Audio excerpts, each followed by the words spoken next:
नमस्कार दोस्तों, स्वागत है आप सभी का। मैं पवन स्वामी आपका हार्दिक स्वागत करता हूँ। पिछले वीडियो के अंदर पिछली क्लास के अंदर हमने बात की थी उद्दीपक अनुक्रिया सिद्धांत की। और उद्दीपक अनुक्रिया जो सिद्धांत जो है वो किसके द्वारा दिया गया है? थॉर्नडाइक के द्वारा दिया गया है। एडवर्ड एल थॉर्नडाइक के द्वारा जो है ये सिद्धांत दिया गया है, उद्दीपक अनुक्रिया सिद्धांत। और ये 1913 के अंदर दिया गया था। थॉर्नडाइक का सिद्धांत है उद्दीपक अनुक्रिया सिद्धांत।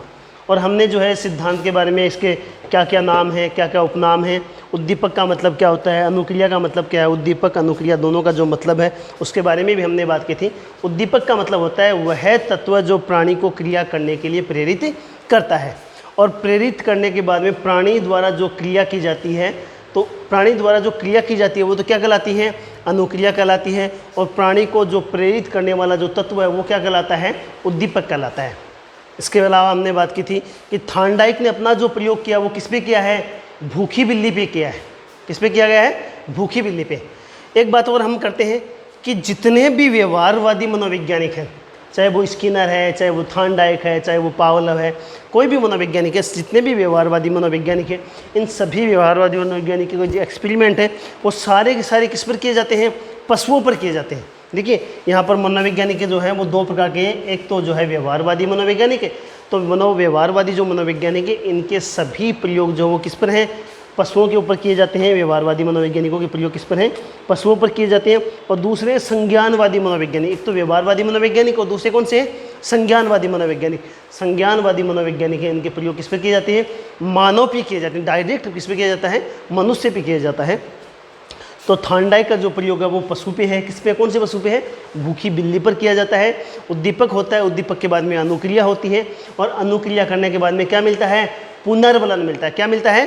पुनर्बलन मिलता है। और जैसे उसको पुनर्बलन मिलता है वो बार बार क्रिया को दोहराती है। सकारात्मक पुनर्बलन होता है तो प्राणी उस क्रिया को बार बार दोहराता है। ध्यान से समझिए कि उद्दीपक के बाद में अनुक्रिया, अनुक्रिया के बाद में पुनर्बलन। और पुनर्बलन कैसा है? सकारात्मक। सकारात्मक पुनर्बलन है तो क्या होगा? क्रिया को दोहराया जाएगा। क्रिया का दोहरान, क्रिया को क्या किया जाएगा? बार बार दोहराया जाएगा। और क्रिया को जब बार बार दोहराया जाएगा तो क्या होगा? प्राणी का अधिगम होगा।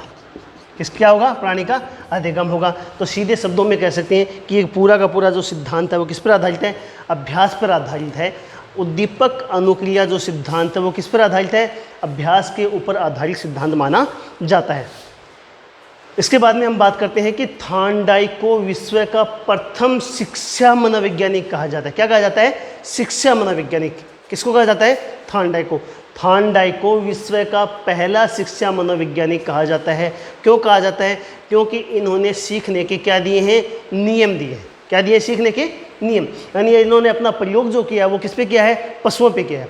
थॉर्नडाइक ने अपना प्रयोग किस पे किया है? पशु पे किया है। और लागू किस पे करना है? मनुष्य पे लागू करना है, बच्चे पे लागू करना है, एक विद्यार्थी के ऊपर लागू करना है। तो सीखने के कुछ नियम दिए हैं। उन नियमों को देने के कारण ही थॉर्नडाइक को विश्व का पहला शिक्षा मनोवैज्ञानिक माना जाता है। तो सीखने के जो नियम है वो कितने प्रकार के हैं? 2 प्रकार के नियम हैं। ध्यान से समझिए, सीखने के जो नियम है वो कितने प्रकार के हैं? 2 प्रकार के। एक नियम है मुख्य नियम और दूसरा है गौण नियम। नंबर 1 मुख्य नियम। पहला मुख्य नियम और दूसरा गौण नियम। इसको सहायक नियम भी कहा जाता है और इसको द्वितीयक नियम नाम भी दिया जाता है। द्वितीयक। और इसको नाम दिया जाता है प्राथमिक। ठीक है ना? तो थॉर्नडाइक ने सीखने के जो नियम दिए वो कितने प्रकार के दिए हैं? 2 प्रकार के। एक तो मुख्य नियम और दूसरा गौण नियम। मुख्य नियम को प्राथमिक नियम कहा जाता है, गौण नियम को सहायक या द्वितीयक नियम भी कहा जाता है। तो यहाँ पर जो मुख्य नियम है वो कितने प्रकार के हैं? 3 प्रकार के। मुख्य नियम कितने हैं? 3। मुख्य नियम कितने हैं? 3। पहला कौन सा है? अभ्यास का नियम। दूसरा है तत्परता का नियम। तीसरा है प्रभाव और परिणाम का नियम। पहला है अभ्यास का नियम। अभ्यास का नियम। दूसरा तत्परता का नियम। और तीसरा जो है प्रभाव और परिणाम का नियम। प्रभाव या परिणाम का नियम। हम एक एक नियम की बात करेंगे। सबसे पहले प्रमुख नियमों की बात करेंगे, उसके बाद में गौण नियमों की बात करते हैं। तो सबसे पहले हम बात करते हैं मुख्य नियमों की बात करते हैं। देखिए यहाँ पर नियमों की आवश्यकता क्यों पड़ती है, सबसे पहले इस बात को समझिए कि थॉर्नडाइक व्यवहारवादी मनोवैज्ञानिक हैं और व्यवहारवादी मनोवैज्ञानिकों के जो सिद्धांत हैं, व्यवहारवादी मनोवैज्ञानिकों के जो एक्सपेरिमेंट हैं वो पशुओं पर आधारित हैं, पशुओं पर किए गए हैं और वहाँ से जो रिजल्ट निकल कर आता है उसको हम किस पर अप्लाई करते हैं, मनुष्य पे अप्लाई करते हैं। इसलिए यहाँ पर इन्होंने मनुष्य और पशु को जोड़ने के लिए कुछ नियमों का सहारा लिया है। किसका सहारा लिया है? कुछ नियमों का सहारा लिया है। नियमों के माध्यम से मनुष्य और पशु में तालमेल स्थापित करने की कोशिश की है। इसको हम कहते हैं नियम, सीखने के नियम। और सीखने के नियम देने के कारण ही थॉर्नडाइक को विश्व का पहला शिक्षा मनोवैज्ञानिक कहा जाता है। तो पहली बात हम यहाँ पे कर रहे हैं अभ्यास का नियम, दूसरा तत्परता का नियम, तीसरा प्रभाव और परिणाम का नियम। अब देखिए यहाँ पर एक प्रश्न तो ये बनता है कि नियम में से थॉर्नडाइक का मुख्य नियम कौन सा नहीं है। यहाँ पे 3 नियम तो ये हो जाते हैं, एक नियम कुछ और दे दिया जाता है, ठीक है ना। एक प्रश्न तो ये बन जाता है, या फिर प्रश्न ये बन सकता है कि नियम में से थॉर्नडाइक का सीखने का मुख्य नियम कौन सा है, एक इनमें से और 3 कुछ और दे दिए जाते हैं। तो यहाँ पर ध्यान से रखना आपको, अभ्यास का नियम, दूसरा तत्परता का नियम, तीसरा प्रभाव और परिणाम का नियम। अब देखिए यहाँ से एक तीसरा प्रश्न ये बनता है कि थॉर्नडाइक का उद्दीपक अनुक्रिया सिद्धांत किस नियम पर आधारित है। थॉर्नडाइक का उद्दीपक अनुक्रिया सिद्धांत सीखने किस नियम पर आधारित है? तो हमारा उत्तर क्या होगा? अभ्यास के नियम पर आधारित माना जाता है। अगर प्रश्न ये पूछा जाता है कि उद्दीपक अनुक्रिया सिद्धांत थॉर्नडाइक के सीखने किस नियम पर आधारित है, और यहाँ पे तीनों नियम दिए हुए, अभ्यास का नियम, तत्परता का नियम, प्रभाव और परिणाम का नियम, हम ये देखते हैं कि नियम तो तीनों ही थॉर्नडाइक के हैं, लेकिन आधारित कौन से नियम पर है? तो हमारा उत्तर क्या होगा? अभ्यास के नियम पर आधारित माना जाता है। चौथा प्रश्न ये बनता है कि थॉर्नडाइक का सबसे प्रमुख नियम कौन सा है? सबसे प्रमुख, देखिए आधारित कौन से पे है, सबसे प्रमुख नियम कौन सा है? तो प्रमुख नियम कौन सा है? तत्परता का नियम। प्रमुख नियम कौन सा है? तत्परता का नियम। दोनों प्रश्न याद रखने हैं, किस नियम पर आधारित है? अभ्यास के नियम पर आधारित है। सबसे प्रमुख नियम कौन सा है? तत्परता का नियम पर आधारित माना जाता है। अब हम बात करते हैं अभ्यास का नियम क्या है। देखिए सबसे पहले हम बात करते हैं, सबसे पहले प्राणी के सामने क्या होता है? उद्दीपक होता है। हमने बार बार बात की इसकी। उद्दीपक के बाद में क्या है? अनुक्रिया है, और अनुक्रिया के बाद में क्या दिया जा रहा है? पुनर्बलन दिया जा रहा है।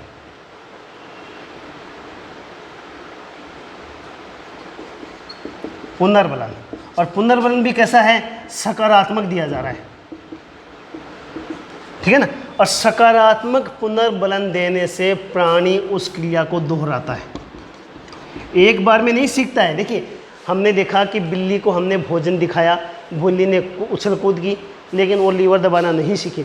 दूसरी बार, तीसरी बार, चौथी बार, बार बार प्रयास करने के बाद में एक समय ऐसा है कि वो लीवर दबाना सीख गई। तो एक बार में नहीं सीखता है, बल्कि वो बार बार अभ्यास करता है, बार बार अभ्यास करता है, और बार बार अभ्यास करने के परिणाम स्वरूप क्या होता है? वो लीवर दबाना सीख जाती है। तो यहाँ पे देखिए दोहराता है, बार बार दोहराता है, और दोहराने से क्या होता है? यहाँ पर उसका अधिगम होता है। दोहराने से क्या हो रहा है? यहाँ पर अधिगम जो हो रहा है वो कैसे हो रहा है? अधिगम का सिद्धांत, हम किसकी बात करें? अधिगम के सिद्धांत की बात करें। और अधिगम के लिए कौन सा सिद्धांत लागू होता है? कि बार बार दोहराना, और दोहराने को हम क्या कहते हैं? अभ्यास कहते हैं। तो थॉर्नडाइक का नियम जो है अभ्यास के नियम के ऊपर उद्दीपक अनुक्रिया सिद्धांत आधारित माना जाता है।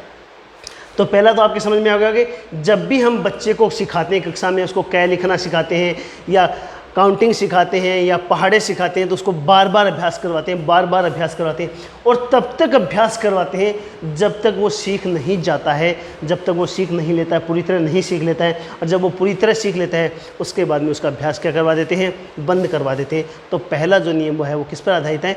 अभ्यास के नियम पर आधारित है, अभ्यास का नियम माना जाता है। उसके बाद में दूसरा तत्परता का नियम। प्राणी अथवा बालक, यहाँ पे हम बात करते हैं प्राणी अथवा बालक, वो सीखने के लिए क्या होना चाहिए? तत्पर होना चाहिए। तत्पर का मतलब क्या होता है? तैयार। प्राणी क्या होना चाहिए? सीखने के लिए तत्पर होना चाहिए।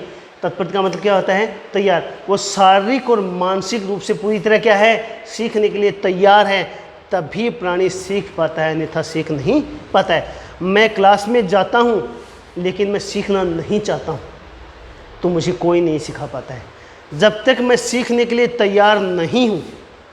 ठीक है ना? देखिए उद्दीपक का यहाँ पर उद्देश्य क्या होता है? सबसे पहले क्या दिया जाता है? उद्दीपक दिया जाता है। और उद्दीपक क्या करता है? एक प्रकार से प्राणी को सीखने के लिए प्रेरित करता है, सीखने के लिए क्या करता है? मजबूर करता है। और मजबूर करने के बाद में क्या करता है? वो अनुक्रिया करता है। तो सबसे पहले प्राणी को क्या करना होता है? तत्पर करना होता है, तैयार करना होता है। परिस्थिति ऐसी निर्माणित की जाती है, ऐसा माहौल बनाया जाता है, ठीक है ना? इस प्रकार की परिस्थितियाँ बनाई जाती हैं कि बच्चा क्या करेगा? सीखेगा। बच्चा क्या करेगा? अनुक्रिया करने के लिए क्या हो जाएगा? मजबूर हो जाएगा। और बच्चा जब अनुक्रिया करने के लिए मजबूर हो जाएगा तो निश्चित रूप से बार बार अभ्यास करने से उसका क्या होगा? अधिगम होगा। तो इसीलिए इसको सबसे प्रमुख नियम माना जाता है कि सबसे पहला बच्चा क्या होना चाहिए? सीखने के लिए तैयार होना चाहिए। इसको हम सबसे पहला नियम मान सकते हैं।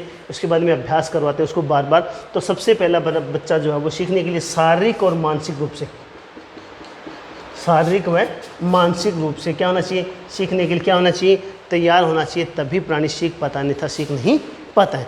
उसके बाद में हम क्या कहते हैं? प्रभाव और परिणाम का नियम। तीसरा जो नियम है वो क्या है? प्रभाव और परिणाम का नियम। बच्चा सीखने के लिए तैयार है, ठीक है ना? तत्परता का नियम। उसको बार बार अभ्यास करवाया जा रहा है, लेकिन इसको रिजल्ट अगर पॉजिटिव नहीं प्राप्त होता, प्रभाव और परिणाम का नियम यानी कार्य करने के बाद में बच्चे को सुख, संतोष या आनंद की प्राप्ति होती है, तो वो कौन सा नियम कहलाता है? प्रभाव और परिणाम का नियम। परीक्षा में प्रश्न पूछा जाता है कि कार्य करने के बाद में बच्चे को सुख, संतोष या आनंद की प्राप्ति होती है, तो वो कौन सा नियम कहलाएगा? प्रभाव और परिणाम का नियम कहलाएगा। सुख की प्राप्ति, संतोष की प्राप्ति या आनंद की प्राप्ति अगर बच्चे को हो रही है, प्राणी को प्राप्त हो रही है, तो वो कौन सा नियम कहलाता है? प्रभाव और परिणाम का नियम। देखिए यहाँ पर इसका जो प्रश्न बनता है वो यही बनता है कि प्राणी को जब सुख, संतोष या आनंद की प्राप्ति होती है तो वो कौन सा नियम कहलाता है? प्रभाव और परिणाम का नियम कहलाता है। तो यहाँ पे सबसे पहले बच्चा सीखने के लिए क्या होता है? तैयार होता है। तैयार होने के बाद में उसको बार बार अभ्यास करवाया जाता है। अभ्यास करवाने के बाद में बच्चे को जो पुनर्बलन दिया जाता है, वो पुनर्बलन कैसा होना चाहिए? सकारात्मक होना चाहिए। वो पुनर्बलन कैसा होना चाहिए? पॉजिटिव होना चाहिए, तभी प्राणी क्या करता है? सीख पाता है, अन्यथा नहीं सीख पाता है। तो यहाँ पे हम बात कर रहे थे सुख, संतोष और आनंद की प्राप्ति होती है, वो कौन सा नियम कहलाएगा? परीक्षा में प्रश्न यही बनता है यहाँ से कि जब प्राणी को कार्य करने के बाद में सुख, संतोष और आनंद की प्राप्ति होती है तो वह सीखने का कौन सा नियम होगा? प्रभाव और परिणाम का नियम होगा। तो यहाँ पे मुख्य नियम, और मुख्य नियम कितने प्रकार के? 3 प्रकार के। नंबर 1 अभ्यास का नियम, दूसरा तत्परता का नियम, तीसरा प्रभाव और परिणाम का नियम। यानी बच्चे को बार बार अभ्यास करवाया जाता है, पहला प्रश्न ये। दूसरा, उद्दीपक और अनुक्रिया सिद्धांत किस नियम पर आधारित है? अभ्यास के नियम पर आधारित है। दूसरा नियम तत्परता का नियम। थॉर्नडाइक का सबसे प्रमुख नियम कौन सा माना जाता है? तत्परता का नियम माना जाता है। बच्चा जब तक सीखने के लिए तैयार नहीं है, देखिए यहाँ से एक प्रश्न और बनता है कि घोड़े को तालाब पर तो ले जाया जा सकता है लेकिन उसको पानी नहीं पिलाया जा सकता। ये किसका उदाहरण है? तो कौन सा किसका उदाहरण होगा? तत्परता के नियम का उदाहरण माना जाता है। यानी घोड़े को आप तालाब पर तो ले जा सकते हो लेकिन इसको पानी नहीं पिला सकते। बच्चे को आप कक्ष में ले जाकर बिठा तो सकते हो लेकिन सिखा नहीं सकते, क्योंकि जब तक वो स्वयं सीखने के लिए तैयार नहीं है आप उसको सिखा नहीं पाओगे। तो यहाँ पर जो है दूसरा नियम क्या होगा? तत्परता का नियम सबसे प्रमुख नियम माना जाता है। यहाँ से एक प्रश्न और भी बनता है कि घोड़े को तालाब पर ले जाया जा सकता है लेकिन उसको पानी नहीं पिलाया जा सकता। कौन सा नियम होगा? तत्परता का नियम होगा। तीसरा, प्रभाव और परिणाम का नियम। अभ्यास करने के बाद में रिजल्ट जो है उसको कैसा प्राप्त होना चाहिए? पॉजिटिव प्राप्त होना चाहिए, सकारात्मक प्राप्त होना चाहिए। फिर या सुख, संतोष या आनंद की प्राप्ति होती है तो वो कौन सा नियम है? प्रभाव और परिणाम का नियम कहलाता है। तो ये 3 मुख्य नियम। तो उम्मीद है कि तीनों मुख्य नियम आपको अच्छे से समझ में आ गए होंगे। इससे संबंधित जितने भी प्रश्न थे वो सारे प्रश्नों की हम बातें कर चुके हैं। दूसरा आता है गौण नियम। तो मुख्य नियमों की संख्या कितनी है? 3। गौण नियमों की संख्या कितनी है? 5। एक प्रश्न यहाँ से भी बनता है, संख्या के ऊपर भी एक प्रश्न बनता है। तो दूसरा हम बात करते हैं गौण नियम। पहला मुख्य नियम और दूसरा गौण नियम। गौण नियम या इसको हम कह सकते हैं सहायक नियम कह सकते हैं, या इसको कह सकते हैं द्वितीयक नियम कह सकते हैं, तो सबसे पहला होगा आंशिक क्रिया का नियम, आंशिक क्रिया का नियम। दूसरा होगा बहुप्रतिक्रिया का नियम, दूसरा होगा बहुप्रतिक्रिया का नियम। तीसरा होगा सादृश्यता का नियम।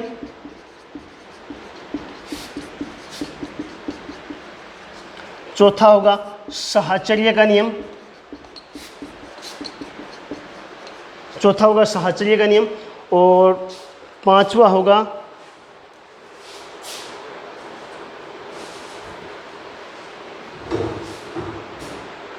मनोवर्ती का नियम। पांचवा जो होगा वो क्या होगा, मनोवर्ती या मानसिकता का नियम, मनोवर्ती या क्या होगा, मानसिकता का नियम।